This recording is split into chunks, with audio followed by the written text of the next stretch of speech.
Well, we're sitting here in the lovely home of Francis and Carol Kennedy in Donegal town, and indeed, Francis is our first interviewee on this what we call Donegal Characters or Paddy Meets. Francis was born and reared in Donegal town, truly a Donegal town character, and we're very proud to have him on our very first show. Francis, you were born in Donegal town in the New Row area. Could you just fill us in on what life was like in Donegal town? Life was pretty good in my back time, like as a young man. Paddy, born in 1937, leaves me 77 years of age. But I remember all the school days and all the good times, like and all that. Playing around the river bank and around the shores and around the old castle was a great thing. After seeing the Tarzan pictures, we imitated Tarzan, Johnny Wesmiller. We playing, swinging from tree to tree in the castle and around the bank, which we never, thank God, we never had no accidents or no nothing. Yes. We Just when on. you mentioned Johnny Weismuller, and I'm sure you remember the old cinema in Donegal towns where the Ulster Bank now stands. And Of course I do. Fourpence, we used to get into the films and you mightn't have the fourpence. And at that time there were very good fellows on the doors. You could slide in if the big crowd on a Sunday night you slid in. You slid in underneath other men's coats and women's clothes and all that. You got there anyway. Yeah. We did try to imitate Tarzan and all this, and we started roaring then when the picture was over. It was a Tarzan picture or a John McBrown picture or one of Charlie Stars coming down the lane hitting her side and all this as horses. But anyway, it was a great time anyway. It was Father Tommy Doherty that ran the well, no, we back first before Father. It was Canon McMullen's time and my time. Okay. Canon McMullen was the main man at that time, like, you know. We used to be all the time acting the fortnights and roaring and shouting, and especially the second night of a picture. Yeah. We got in quietly and we used to get the elastic bands out in the orange peel. Yes. We used to turn around hitting this one and that, and you hear the slap of the orange peel hitting someone's cheek. But I remember one night, anyway, particularly, anyway, Father McMullen, he stopped, the film was stopped anyway at that time, where Jack was, I think, Jimmy McIntyre and Jim McInhill. Jim McInhill was the main man. And the picture was stopped and the lights went on and Father McMullen came out on the stage and we all took it down onto the floors, like, you know. There must have been about 20 of us at that time when the picture was on, but when Father McMullen came there, nobody sitting on the fourpennies at all, we were all onto the seats. But he gave out anyway, he was going to raid the whole hall of us, like, you know. Yeah, there was another name for the fourpennies, wasn't there? What was Croakers, that? we called them the Croakers. Yeah. The Croakers. But I remember another instance, and it was around a Hall Eve time anyway. It was Father Paddy Doherty at the time, took over. And me and a few of the boys were sitting in the fourpennies anyway, the Croakers we call them. It was definitely around the Hall Eve, and one of them had the sparklers. And I read the instructions on it. It says water would be forming out of this, what do you call this tube it was somewhere like a candle. So I lit it anyway. And my God, it went right up and nearly hit the ceiling in the hall, and the whole lights went on and everyone panicked and everyone. It was a terrible ordeal altogether. Yeah, but they used the cinema they always used them for shows as well, concerts. Oh, George Daniels used to be the concerts and all that. That was a great scene when George Daniels came. He used to stop there behind the old picture hall we called the back lane, and that was even before the clubrooms were built. Right. Used to be his caravans there, and there were two great characters. I'll never forget them. They called them the two M's. Both of them played accordions, and they stopped, I think, in a lady from the town of Rosie Griffin at the time. They stopped down in Rosie's. Right. They called them the two M's, and they were so harmony of some great songs, like, you know. And well, that marvellous. hall was used also for a very famous performance called Showboat. Showboat, Box and the Showboat was a great performance altogether. Yes, I believe you were one of the stars in that show. I was involved in Showboat. There's been a painter like Jeremy Time of Vince Means, a painter, decorator, Donegal town. Okay. I was engaged anyway. I was commissioned anyway to do a bit of artwork for the. So we got the hut of Tommy McGroarty, God rest Tommy. That's the tin hut out for McPhillamy's is there. McPhillamy's, the furniture hut is there now. So we done a bit of art anyway, and Paddy came in, God rest him. Paddy be getting a great turn anyway, and he had lovely, I remember he had lovely suede shoes on him and well dressed, and in between the slap and the paint, Paddy, there were more paint on Paddy at the end of the evening than was on the wee scene that we were doing anyway. Yeah. But the showboat arrived to the town anyway, and nobody knew. There were no casts as such, like, you know, there were really, you know, you done your own thing, like, you know, you sang a song and seen Willie Brown, God rest him, anyway. He was in the black and white minster part of the show, anyway. As me as a painter, I was assigned to do with some of the makeup and all that. Yeah. So I remember getting a bit of grease on my finger and running it down the centre of Tommy's, or of Willie Brown's nose. Yeah. And I'd done a great bit of work on one side of his face, white eye and everything else, but I never touched the other side of the face at all. So Willie goes out and he plays the drums and he does his character act and great. The whole hall was in stitches roaring, and they were all roaring, "It's Willie Brown, it's Willie Brown." So he came back out to me and he says, "Kent, how did it was me, Willie Brown?" And he's seen himself in the mirror. Well, he hit me as hard. I never hit as hard on me. I remember that I never touched one side of the face. When he turned around in one bevel, Yeah. the face was. I also believe there was another guest as well from Frost's, a four-legged guest on that night in Showboat. So Paddy thought of a brainwave and he'd go up and or a donkey engaged and to come into the showboat as an animal on the showboat or whatever. Paddy thought it was Noah's Ark or something. But anyway, the donkey was taken up from Frost's. We George McGorty to go up the donkey. So the donkey had to be, I don't know how many men, there were steps up to the stage or up to the back of the place, going into the dressing rooms were from the back entrance. So we nearly had to carry the donkey in. I believe the donkey was taken up by another very good friend of yours in his new Capri car. He was towing the trailer up. Liam Hyland took up the donkey. Yeah. I didn't know that, but I think I was a part of that, you know. Yes. But I think it messed all Liam's car and everything else for a bit of a problem. Now the trailer was all messed and Yes. everything else. And then there's another character, a man by the name of Willie Crossan. Yes. He came running out and there were no script, no nothing, you see. Everyone done their own thing, and this girls would come running over and they'd say, "What am I supposed to do?" And Paddy had engaged one of the great stars out of Dublin for this occasion, which was, I think it was Twink the Coulter. Yes. And I was to put the makeup on her, and she'd got this wee box, like a wee snuff box, and she had stars in it, and you had to wet your finger and dip your finger and lift the star and stick it on her eyebrow and stick it around her chin and all that. But at the end of the day, at the night, and without the mirror and all that, she was like, God save her, she was like looking up at the sky with stars. I had her all stars on her lips and on her nose and the top of her nose. I don't know how it fared out in the financial part of it. She was supposed to get half of the takings, or her hotel was paid for. We worked out of the National Hotel. I believe the interval that night lasted from 11 o'clock to 1 o'clock. Paddy made announcements with a 5-minute interval, and he went up on stage and went 5 minutes, and he went to use the toilets and refreshments, refreshments in the foyer and all this. Yeah. But then everyone, we all headed for over to the National. I think we were over there for about an hour. And everyone was leaving. We met, is the show over? We met a lot of people on the way out. Is it over? Is it over? No, it's only the first half. So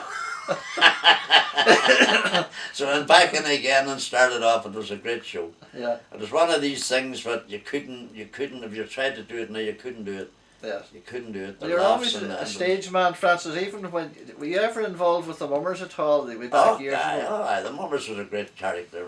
Yeah. The Mummers in those years was the only way we made a bit of pocket money. I suppose That and the turkey plucking. Yeah. Around the Christmas we had it for the Mummers. All right. And when the turkeys wouldn't come in maybe to a certain time, Yeah. we'd be away on the Mummers that night. There were quite a few of us. My brother Peter, God rest him, and a fella called Dan Fried and I, and quite a few. No music, no nothing. But I remember Peter wanted a guitar made anyway, so I got an old biscuit tin. And I bored it and I put a stick out and I put guts, salmon, fishing gut on it, and that was the guitar. Yeah. But we're over in Letterkenny and we're in this bar in the old town, and this fella says, "I give that over that plays a good tune," he says, on that guitar. And he reached over and the whole strings and the whole lot fell apart. Coming back to the turkey plucking, that was a strange time in our lives, wasn't it? Big Christie's down there. You were involved in that very much. Christie, we used to be all waiting, about 40 or 50 board, pluckers, maybe more. We'd be all waiting, maybe the lorries come out, maybe up with us coming out of Boyle, and they'll say, "There's the turkeys are in, the turkeys are in." Yeah. The lorry would arrive anyway, and They'll be carrying them in down the gateway there, where Jimmy Henderson is the hardware stores now. Right. Or what we call the glory hole. Still that hole is still attached in the gable. Yeah. And you used to throw the turkeys. Throw the turkeys in there. Yeah. Yeah. And there's one coming in now. No. It was very much that a lot of families depended on that. A lot of families depended on that, didn't Paddy. they? Yeah. But was it dependable, because at the end, I remember one particular time I thought it was smart anyway. There was an old lady called Lucy Cook. Yes. She used to do the bookkeeping and do all the marketing. Went up a couple of turkeys. She put down a wee stroke like, so many for, Francie Kennedy, so many and so many, whatever. But didn't I get her away? I think it was that I got her away in some other errand anyway. And I got the book. And I put down, I remember, put down about 90 strokes or 40 strokes or whatever anyway. So it kept a pay night anyway, and it used to get paid on a Saturday night. We're all gathered around. Christy Gallagher would come in with all the money, and you'd roll out such in a family, £9.40 shillings or whatever. Such in a family. Kept in mind. And Francie Kennedy, and I stopped. So Christy he used to say an odd curse like, I can't say this like over me. Yeah, I don't think so, I know. Anyway, he says, how come he says you have 45 turkeys for Tuesday? He says we only bought 4 out in Tyrone. He says that particular day. He says, but I thought it was smart, like by marking, and I overdid it, like marking that penny, like But you also there used to be some rows and all that in it, and the best turkey pluckers we were quite good, like And Christy took a few turkey pluckers which he thought were good from Bellentra, from a guy called Jack Hammond. You had the same doing. And when he hadn't turkeys, you sat down his turkey pluckers to us, and my God, there used to be some rows and some fights and arguments. What was the name of the overseer down there who, with the turkeys, he used to make? There's a Mick Gillespie. Mick Gillespie. Mick Gillespie was his name. He stopped up in a town, up the top of the town. He stopped up, and the plumbers at that time was Jimmy McGroarty. Oh, right, okay. He stopped up there. Right. Him and his brother, in fact, there were him and another. Then Francie Gallagher. Yeah. Was a friend. Was his brother of Big Christy. He used to do overseeing and all. All right. Did he live in Frosses or something? He lived in Frosses. Francie had a kind of limp, like Right. Nice fella. Yeah. But listen, there were some great rows. A lot of the men who would have worked for Big Christy Gallagher at that time. Oh my God! I'll name them all. Do you remember out any of mostly them? to you. You had the 2 Stewarts. You had Christy Stewart and Joe Stewart. You had Big Pat Hart. You had Wooly Coulter. You had Jack McMullen Cowboy. You had Liam Brogan. Now, Liam used to be plucking with us. Liam then started afterwards with him and Tumney when Christy went on beer. He went into the beer business. Okay. I think the beer was the Phoenix. The Phoenix beer, that would be back in the late 50s. Yes, right. Late 50s was the Phoenix. And he had quite a good staff. Anthony McBurty was his main man, his main big truck driver. And yet with my own car, occasionally I would go down that gateway of Jimmy Henderson down maybe to park down there to get something in the hardware stop in Jimmy's. And I don't know how Anthony McBurty could take that big truck down that gateway, not without a scrape, a big lorry. Right on down. If anyone knows from the town knows that entrance going down there, it was so narrow. Even yet going down the car, it's frightful. Yeah. These lads, them men could do it. Anthony Bertie was a great genius at that, at driving a truck, like and the Tumneys. Yeah, Jerry Tumney worked for Christy before he went to America. I mean, Liam Brogan used to be in the lorry. Then Eamon Tumney. I think Anthony worked for Christy too. I think he did. It was when Ginty's Auntie worked for me, Ginty's fruit merchants. Oh, but you also spent part of your career, I believe, at one stage painting as well, didn't you? I did a lot of painting. I served my time as a painter, like afterwards as a young man. I started work as a painter when I was about 14 years of age. Vincent and Sonny Meehan. All right. The Meehan brothers, Donegal town master painters in those days. And they done all the work for Bill Thornton. They built Marion Villas. Yes. Big job down in Kilcarn, Carrick.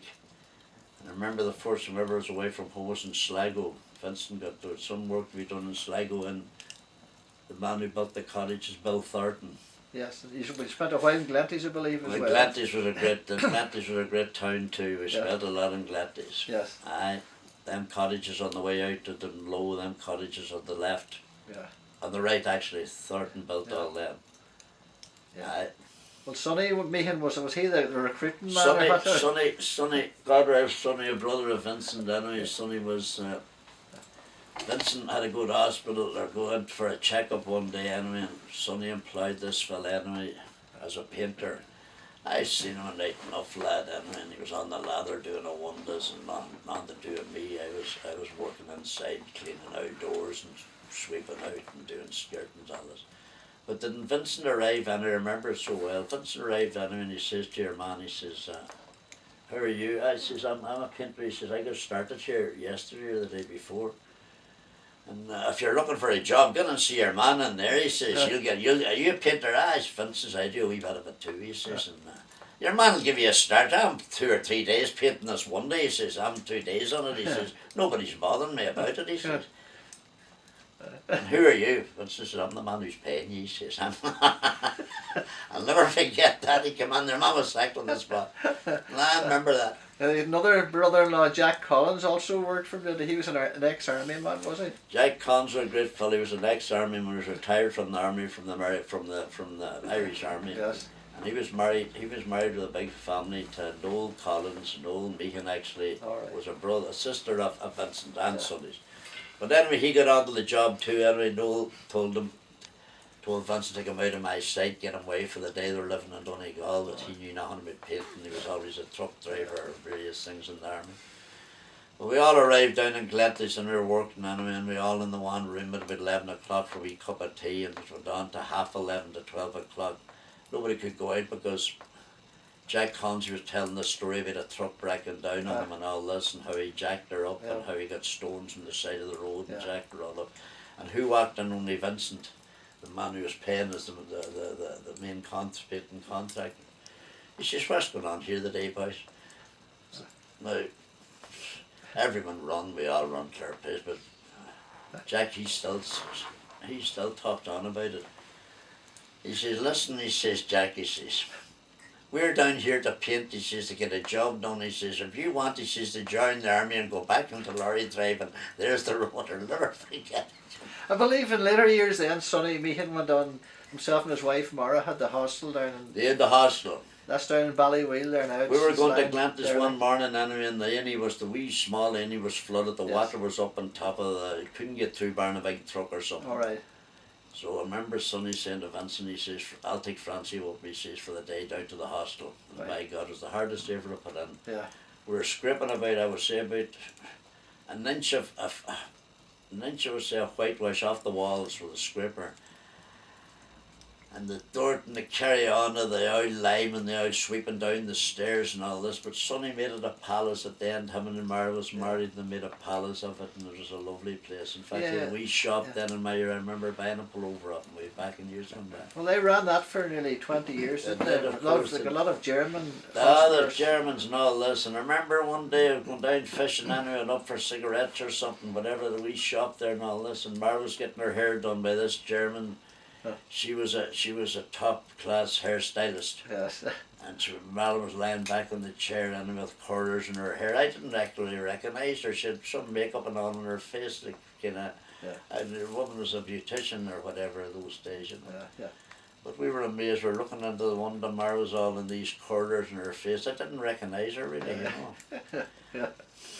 But I know that area of Donegal Bay is very dear to your heart, and you spent a lot was down there. With your late brother Peter as well, fishing down there. Still is down there, many's a day, many's a night we had fishing down there. I don't know how we got away with it, because now the many's a night we were down with a few drinks in us. Yeah. And no life jackets, no nothing, putting out the nets. Yeah. I don't know how we survived, to tell you the truth in it. But you had a character working with you, Johnny McCollum as well. The character, Johnny McCollum, he was one of the greatest wee turns, like, you know, no matter what, never got excited, never got nothing. If the engine didn't start, I'd be cursing for an hour and they'd be roaring, and Johnny would say, let her cool down, she might start. And I cool down, and maybe the engine was sitting there for about 3 hours and we'd be fishing, so she'd be well cooled down, like, you know. Yes. And Johnny used to sit then, he used to put him out on the shore to hold the lines. Yes. To hold the anchor, and he used to roar to him, Johnny, is the tide coming in there? What's it doing? Because you had to get working around your boat to get the dull of the net made a kind of a loop. I remember one day put down this crust of bread and he says, "It's still going out, Francie, it's still going out." No, the bread floated up, you see, and it just seemed the same as what I remember, so when the laughs was. But the best hand ever was we were down anyway in the boat down there, Peter, me, Charlie Ellis, I think Hugh Donnell was there too, and me, and wee Johnny anyway. And we were to go to this place, a place called Arts Island, up to Arts Island. There's a hole up there where there used to be always a few salmon about it. But we were beat till it by the Invermen, a wee row of them anyway. So we just out the net when we heard the Invermen up above us roaring, go on, that was going round and fish and went round, and I mean, my God, they took on, I don't know how many salmon. We could see the splash of them in the net, and we were in bad humour. Yeah. So I called over to Johnny quietly, he was on the shore. Johnny got up and asked him for a light of a cigarette or something, just look how many they got, you know. Go up, say, but don't make it obvious, I just a cigarette or something, you know. Yeah. So Johnny walked me up anyway, and we were sitting in the boat anyway down about maybe 1,000 yards below the place. And the next we heard the roaring, and he started roaring. I can't roar the way Johnny roared, like, you know. They got 9! They got 9! We were ashamed. It was obviously what we sent Johnny up to. The Invermen knew how many did they get, you know. They got 9, he kept roaring, they got 9 the whole way down. So I'll choke him, I'll drown him. So that's the last day he's coming down. And I believe you may have taken a few seals or two onto the nets. The shows that have been lying up on the seals, believe it or not, that time there weren't as many as what it is now. The bay's overrun with seals. Yeah. The bay's overrun, Paddy. Yeah. But I remember one night when we were down fishing, we cornered these seals in the net, and we were in with the salmon, like, you know, and a friend of mine ran for the grapple to kill the seals, or the broken oar. We used to carry a broken oar in the boat, like, you know. Yeah. No, says I, stop, says I. No, you're not going to kill them. And we lifted the soul rope, and we let the seals out, the 2 seals out, and we had 2 or 3 salmon in. Yeah. And from that whole season on, the seals never bothered us. That right? That's maybe coincidence or whatever it was. Yeah. Surely I used to roar and we'll do this with them, we'll do that when we get them, because I ate the salmon, took the salmon away, but the main the salmon, when you take them in the net, he was held, scored like and all this, like, you know. Yeah. But that was maybe 1 or 2 salmon, 1 or 2 seals in those days. Now, my God, I go down the bay, my own boat now, just in the evenings for a run. You might see 50 or 40 seals all over the place. Like, but there was a story told also about was it a Norwegian ship or something? It went up on the strand, wasn't it, in the Crabtree somewhere, that you took off? It was on a winter's night anyway. A winter's night, I was down in Tom McGrory's, the boys were playing darts, and someone came in and said there were a big coaster ground down at the Crabtree Estuary, down at the end of the estuary here in Donegal Bay. I said, not at all, says probably the lights of Mullockmore this lad seen, you know. So I went out and around the bank, and there it was. We could see this big vessel, just 300 foot long actually after. So the police came for me anyway. The police and the army came to the Superintendent Murray at the time was in Ballyshannon. And him and Tom Needham was a local Garda here at the time. He was in Special Branch. He came and they took our boat on down the bay, and we arrived.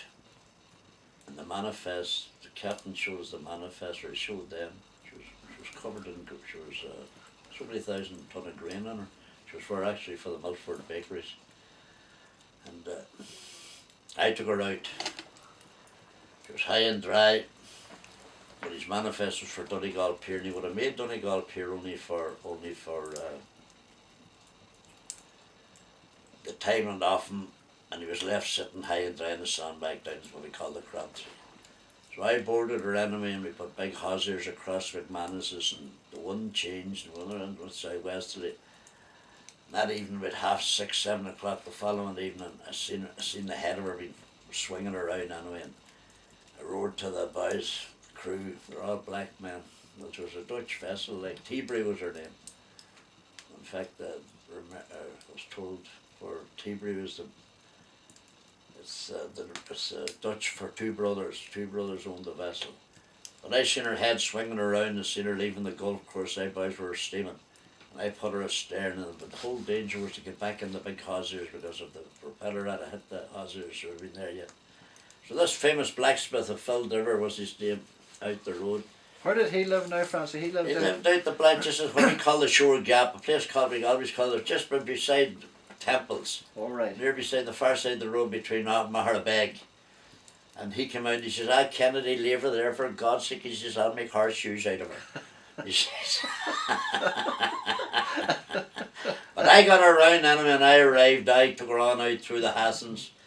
And I took her on out through Doon Rocks, right around the Doon Rocks. I knew that area pretty well from salmon fishing, drifting in my days. And the next thing, captain came up, big tall man up to the wheelhouse. And he's done a couple of levers and pressed a few buttons. He says, "It's just an automatic pilot now." And he started the course. And I had a lad what we called Mickey Galler. And it was all the rage at that time watching television was there was a wee guy called Columba with a white coat, and Mickey Galler had a white coat. He was a dead ringer for this Columba, you know. And Columba's name I think is Peter, or whatever. But anyway, he sat up in the wheelhouse and me, and we're going round Torish, there's a wash. My God almighty. So he took a kind of a leak, he wanted to go to the toilet on me, and I remember that. And Mickey said, "You can't go down from the wheelhouse down them steps there," says I'd be washed away. So it was a wash. And the crew was all gobbled. They took me up a couple of big mugs of coffee, black coffee. Yeah. And we're all on board, we're all underneath, and we arrived. It blew for the pilot in Mulroy Bay. I didn't know Mulroy Bay with all the islands and all that. Right. And this pilot came out and he took her on up onto the jetty in Mulroy Bay. And all the Mulroy Bay at that time, all up onto the Milford Bakery, the jetty, all the workers at Milford, they came all out, and I was seen you on the television last night. They thought I was the captain. And this one fella came over to me and he says, Irishman, we started broken English. He started, "You seen you on telly?" I said, "Did you?" He says, "God," he says, "You're Irish." I said, "I sure am, from Donegal town." He says, "Do you know Jimmy Mill?" I said, "Of course I know Jimmy Mill. He lives beside me." Yeah. And we started talking. But anyway, before that happened, Seamus Shields came to me. He owned the Milford Bakery at that time and that big hotels in Letterkenny. There were an open check for me to take her out. But I think all I got was the price, I don't know. The customs man came to me, Jerry Barrett, and Jerry opened the big doors, sealed doors, head customs man. And I remember he gave me a bottle of Mertel brandy, and I left it in Tom McGrory's for a drink for the boys. All I wanted was a couple of fags, a couple of 100 cigarettes. Just to get back to Eamon Monaghan, who is a very good friend of yours, he's ex-Capital Show Band. Yes. He's a very respected national musician. Lovely fella. He mentioned your name in one of the local newspapers recently, where you met the late Jim Reeves in the National Hotel in Donegal town. Right night of Jim Reeves personally. Yeah. Me and my brothers working, pitting in the town. We walked into the National that particular night. We're working for the Mrs. Hughes and the owners of the National, Jim Thomas and that. And I seen a whole crowd outside Monica bus and various ones from the town and all this, and they weren't allowed in. Eddie was on the door, but we got in anyway. We got in, we could reach our evening tea, and we were working for the Thomases. And I didn't like Jim Reeves at the time, like he was a great singer, but that was for my mother liked him. But the next thing arrived in, Christy Gallagher was there, God rest Christy, Horace Davin, Mrs. Davin, McGowan, Senator McGowan was there, and in came Jim Reeves, a small, stocky man, well dressed. Remember, two-tone shoes on him. So every time the boys pulled a glass for a drink, he was drinking a bloody mirror. I have the original glass that he drank out of actually. And when a drink was put up, we got a drink too. But Peter, my brother, left. And I went out to Jim after a few drinks. Jim says, "Good to see you in Donegal town," says I. So you're appearing the night over, and he couldn't pronounce Pavisi, as somebody called it. Yeah. I says, "I'll give you a request tonight." It's a painter, he says, and all this. I had the white overalls on me like the old whites. As I like it, I'm a rock and roller, says I'm always a great fan of your music, says I'm a rock and roller, says I, and oh yeah, and he says, "Welcome to my world." He lifted the glass, the original glass I have. And that's Glass is one of the famous songs, or that what he worded was "Welcome to my world." That's right. Now, And I didn't know it's the same as that. Who actually owned the National Hotel then when your days? Jim Thomas owned it, and Mrs. Hughes. And what was her husband's name? Was it Well, he was Barney. Oh, Barney Hughes. Right. Well, Barney was the second husband. Yes, I know. Yeah. Barney was the second Yeah. husband. Barney. Yeah. They were actually Mrs. Hughes, she was black and she was reared out at the Law House out in the Baroness and the Baroness. So the National Hotel is where opposite now where the Ulster Bank is in Donegal. Yes, exactly. Out from the old cinema, opposite it's that. closed at the I moment. think it's been taken out, but I think there's some they're going to be a big renovating job on it now shortly, and all this going to be turned into flats or whatever. But it's Right. great. Yeah. It was the hotel in my time, Paddy. Right. Yes. It was the hotel. There was a room called the Jungle Room in it. Right. The Jungle Room was consisted of, now the wallpaper was done, I think the Meehan brothers decorated it. The paper, it was all done in this lovely ivy kind of paper greenery, like, you know. And old Mrs. Hughes was a great artist as such, she was a great woman for antiques. She had these lovely kind of laurel trees and everything growing in the corner. And actually, you know, it was like a jungle, you know, there were vines with you had to push aside to get to the bar, you know. Yes. And it was the jungle. Marguerite, that was the daughter. That was she ran it, like, you know. She was the barmaid, a lovely girl. She was a beautiful girl, like, you know. Yeah. And you have to come back to us early 50s. Okay. Can you tell me anything about? Can you remember the characters in the New Row when you were growing up in the New Row? The houses along the New Row there from the. Well, the characters were in those days. Well, what do you see? There were the old two sisters called the Bells. Yes. Two old ladies. They kept cattle somewhere. They kept very religious people. They used to walk away out as far as we call up to the lane, up by the Mullins here, and they had a wee farm down there. And on a summer's evening, you could hear them saying the rosary beside the cattle. Beside maybe one or two wee cattle beside the byre. They were always repeating the rosary when you walk past up what we call Doherty's Lane. Right. Then there were other characters. John McHugh, the McHughes, he was a butcher by trade, but he used to kill the pigs and all that, and in the backyard. I remember that, you know. Then you had Betty Hart next door to us. She used to sell apples. You'd have apples. The apples were up on the windowsill, like, you know, a penny for 2 or 3 apples, like, was great, like, you know. Yeah. Lovely apples. Then the McHughes next door, like. You had them, you had Richard and John Frank and Annie. Annie would be a mother of Paddy O'Donnell. She married a fellow called Paddy O'Donnell. Yes. And then further down you had Johnny McHugh. That's now with Johnny McHugh. He was what in the club rooms. Was he the caretaker? The caretaker of the club rooms, way back.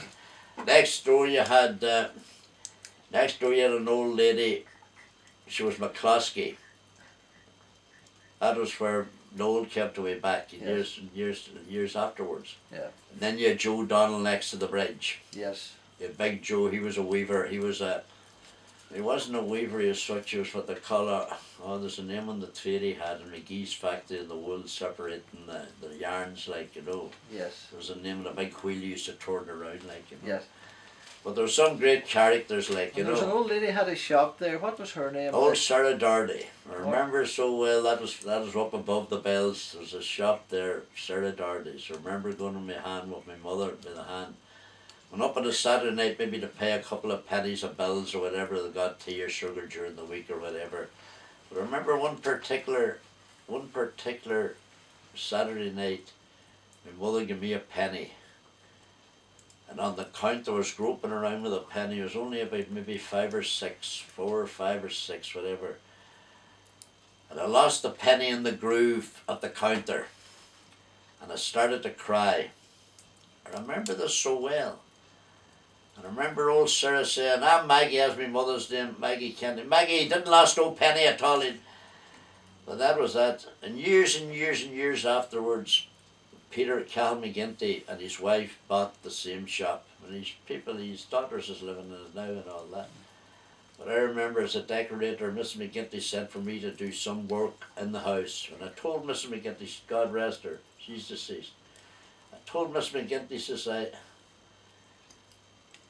my God, said I told her the story. She says, come on, she says, we'll look for it. In the front room of the old shop was. And we looked around in the counter, well, the counter obviously was gone and various things was gone and all. We looked through the cobwebs and we swept it up. We never could come on the penny. Yeah. Now, probably Sarah got herself. And then in the corner, you can imagine the hygiene in those days. Yeah. And in the corner where the bread and where various things were kept, there was this big container. And there was a hand pump on it for the power of the oil for the oil lamps because we had no electricity. And the row had no electricity in those days. First electricity came into the town, I think, was the McGowans. Yes. P.J. McGowan and William McGowan, they did it, and they sold their rights, I think, to the ESB. Where were they based? Were they based over at the gas house over there? They were based over now where the college is, where that technical school is. We'll go over the CDR station. Okay. And there were the generators there, the most beautiful as engines ever seen. They were glittering, the brass was glittering, and you could hear the hum when you were going to cross the iron bridge. You could hear this. This continuously hum was the most beautiful. I can still hear it. And P.J. McGowan used to have the governors and used to have everything. Surely during the day they were cut off. There was one engine running for the hospitals and all that like. But he used to change over from one to the other. Yes. And the brass was gleaming. They were painted green. Or I can't remember what make engines they were. Yeah. And then they used to charge the batteries because there were no electricity. It was all dry batteries and wet batteries for the old radios. Yeah, well, PJ was quite a character himself, wasn't he? PJ was a great friend of mine. He never left this house. He never left here if anything was going. He always come up with me and always this. In fact, the night the big tuber left, he ran out and leave. He says, Kenty, here's her going. The last he seen was the mask going through the Hassans. Yeah, just when you mentioned the tuber, it reminds me of a funny story you told me the last night of Johnny McCollion and the lying onto the seal lying onto the cover. Can you tell us that one? We're down the bay one night anyway, and then we remember all fishing. This is a night work anyway, salmon fishing with the dollar nets. And seemingly there were seal shot during the day anyway, and that was it. Some of them vermin shot or Donegal, whatever shot it anyway. But wasn't it just below us in a place called the Nuke? So we used to light a fire and put on toast and heating beans and put on mussels and all this before we get the net shot and we went ashore. But this particular night anyway, the boys got the seal anyway. A lad called Terence Mullen is still around. A young man who just was at school at the time, and another lad called John O'Connor. And they put the seal up anyway and they put my yellow oilskin over the seal. Near beside John McCollin, he was sleeping. And they started to shake Johnny and they says, Johnny, waking Kennedy up, it's time to put out the nets. And Johnny started to shake thinking it was me. Yeah. And you get the blubber of the seal and Kennedy, get up, it's time to... And he put, another man, only for God's sake, was only for he had a great heart, another man would have dropped dead. Yeah. This big seal just growled of it and it... I'll never forget that, you know. You're always known for your great wit, Francis, how quick and wit you had. The story that when you parked down at the pier, we had a car one time with an F registration and a sticker in the back. And was there a French bus pulled up or something? That's right, they're looking for directions or something. And they came over to you, didn't they? And they asked you what the F stood for. Something of that. But I remember, sorry, Paddy. And you said it was for Falcara. That's right, exactly. I remember that. He thought it was a Frenchman. Yes. But anyway, we're a fellow character, Jackie Carney bought a boat anyway and whatever, boat disintegrated anyway, and it was left up on the pier. Yeah. Jackie gave it to me for out parcels to get out bits of brass off the keelman of it. So this day anyway, particulars worked at anyway, and this big car arrived anyway, and this priest got out and 3 nuns. And they see me smashing the boat with a hammer with a sledge, you see, and they came over anyway. The priest says, my God, he says, I've never seen a boat, he says, been disintegrated like that, he says, been smashed. He says, I've seen men building the boats and working boats. I said, Father, I thought he would have laughed and made a joke of it, but he took me serious. He says, Father, said, I've been a bad tragedy with this boat, so we got it. Oh my God, he says, and he started blissing me and the boat. and, and then on there must have said to me 3 roses. And I couldn't say. I was held. I couldn't just say I was only joking, you know. Yeah. He blessed. He put his hand up about 4 or 5 times me the side across the stern, the head, and over me and the hammer and everything else. Yeah. It was just comical, you know. I really hadn't the nerve to say to him, Father, I was only kidding you, like, you know. Yeah. Yeah. Oh, there were a lot of things he got, like, you know. Yeah. Aye. Funny times indeed, wasn't there? Aye. Well, the mummers were funny indeed. Some of the characters in the mummers were certainly funny. I remember. You remember Jimmy McHugh? Was it or Maggie McHugh? No, Jimmy Gillen, the Gillens. He was in the mummers. He used to come in himself on a Christmas Eve night. He came in dressed in straw. Yes. He had all straw around him and all straw hat and all that, and he would do a couple of turns, maybe a couple of bottles of stout and all this. And he'd do a few turns, playing the mouth organ. And who was it? Annie? Was it Maggie or Annie? It was Annie Gillen. Annie was the wife. She used to, when he had a few drinks, she used to bait him out home or whatever. I remember that. Francis, we were in Lifford. We were arrested in Lifford mummering because there were a fight. There's later, Kenny. Yeah. There was a fight in the old town, you see, and the police came down. They said, "Stop the mummering, boys. There's been a fight here the night before, and we don't want no mummer. Where are you from?" So from Donegal town. Now better accompany us down to the police station. Yeah. So we went down under the police station, and we all had to go off our masks and all our fists and all to get a look at us. And I mean, came to this character was a me, God rest him, Dan Free, and he says, he said, "I'm very sorry, Sergeant." He says, "That's my own face. I just exist." So you know, I think the sergeant went a few bob into the box first. "Carry on," he says, "boys, he says, carry on. Yous are not the fighting kind," he says. There is a story, Paddy, you know. You surely could write a book, Francis, indeed. But get stories that were going into England and all that, but that's, my God. I know you spent a while in England with the circus. Well, just give us a quick one on the circus. Bertram Circus was a Spotland operator in the circus. Actually, I took in Princess Margaret. Yes. The royal family, the Princess Anne and Charles. Yeah. With their bodyguards and all this till a matinee in Olympia in Kensington. Yeah. And I met, seen Burke Lancaster, Tony Curtis, Gila Bridge. They were over on account of, they were filming a film called Trapeze. Yeah. And they wanted to see exactly how various things are done, like, you know. Yes. But I didn't get talking to them. I seen them just going out. I was too high up on the we were up in the arches, we were up in the girders to come back down, a big crowd around them, like, you know. Yeah, how did you end up with a job like that, so coming from Donegal? I was working in lines as Cadbury Hall, like, and I wanted to go as a painter job, like, you know, but you had unions and everything there, like, you know. But eventually I did get that because Vincent Meehan recommended me right away as a master tradesman, like, you know, and sent me, so he did. Yeah. Sent me all to my concern, as I did that in Glasgow. But anyway, I just went down Kensington. I always had interest in circuses and all, even yet. And the next thing, seen the foreman, they were looking for a spot lumber, so I bluffed my way.